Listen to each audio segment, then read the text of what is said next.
Guys, tingnan natin yung aking mga railings. Yan oh. Yung mga gumagalaw-galaw na yan.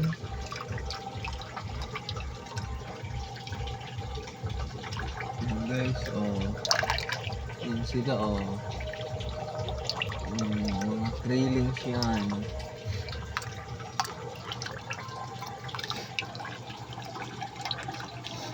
Hindi nga lang sila masyado makita sa camera kasi kasing kulay sila ng tubig ngayon.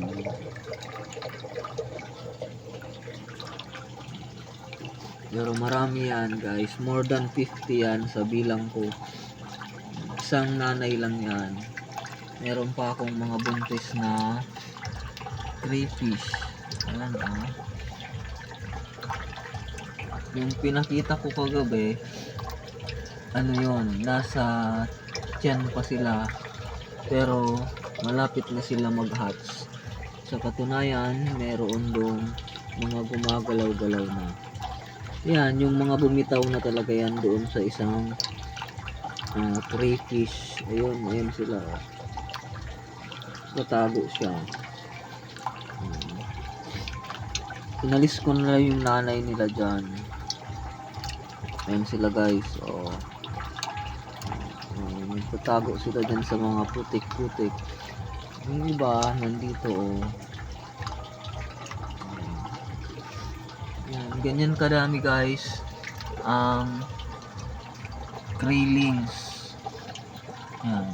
Actually yung eggs niyan kasi first time nila mga 70 yan. Siguro ang na-hatch ay 60.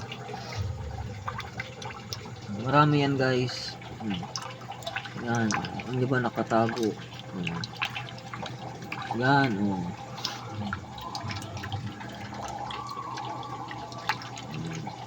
Pag lumaki na sila, magiging crayfish na sila.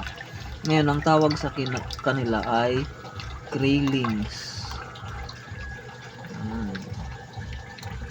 Ayun, marami doon. Yan, yan. Yung mga pumipitik-pitik na yan, guys.